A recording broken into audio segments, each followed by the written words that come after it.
No, Uka Uka. The ancients would not allow it. What? What? What?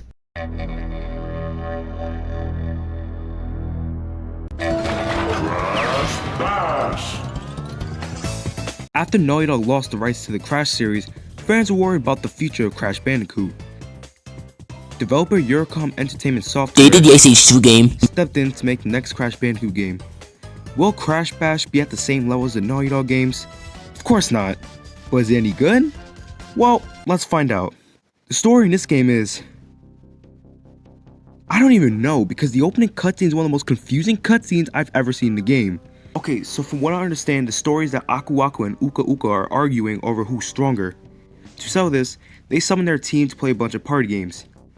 Yeah, I have so many questions about this cutscene alone. 1. The fuck is this place? 2. Why does this need to happen? Aku Aku defeated Uka Uka numerous times. 3.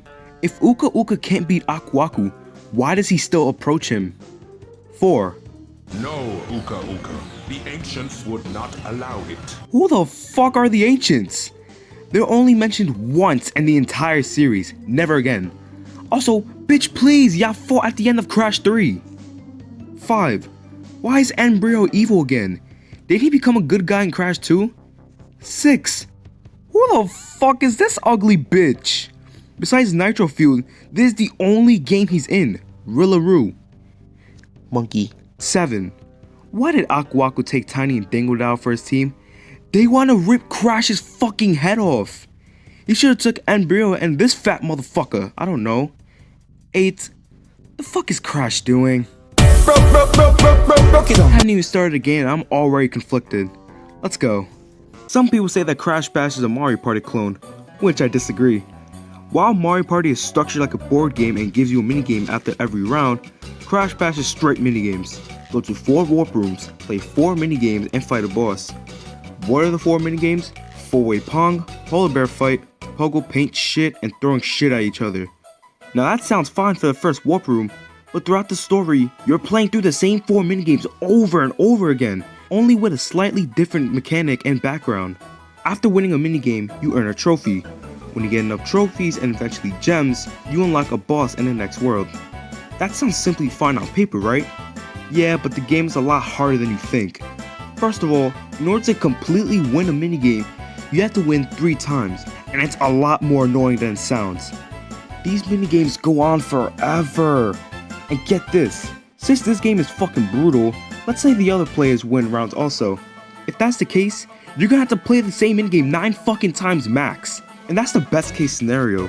If someone else wins, you have to do it all over again. This happens with every single minigame in this damn story.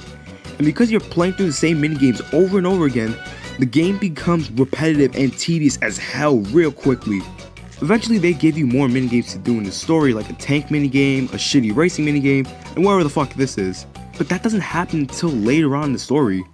You have to do a shit ton of single player to even get everything.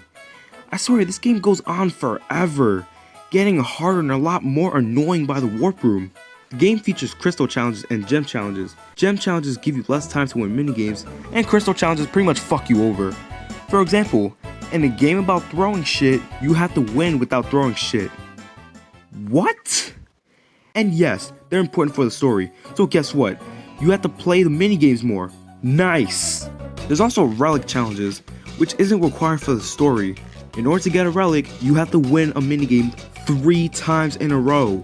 The graphics in this game are okay, but they're so flawed, especially compared to the previous games. The models don't look as good, it can sometimes be way too smooth for a PS1 game, and the cutscenes look fucking choppy. It's okay, but there's many flaws in the visuals. Also, why is the music so fucking awesome?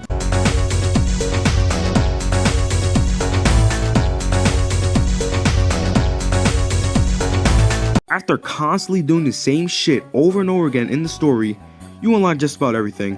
I say just about because there's some more minigames to unlock, but they are bitches to unlock. If there's one thing that can save this game, it's the multiplayer. The multiplayer in this game is really fucking fun. Playing these minigames with your friends make them a lot more enjoyable.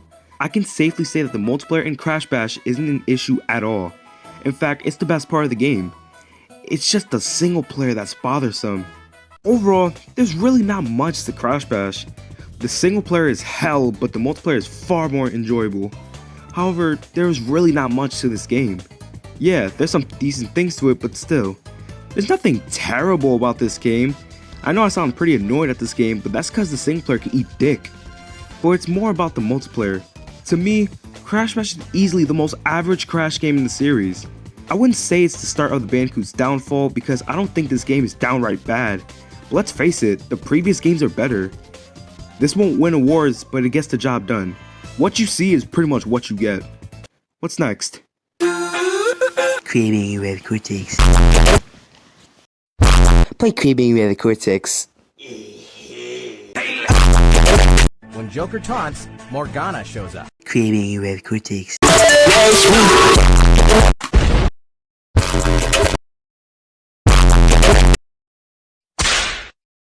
Crehbehndecuutdewrathucoretix. God damn it!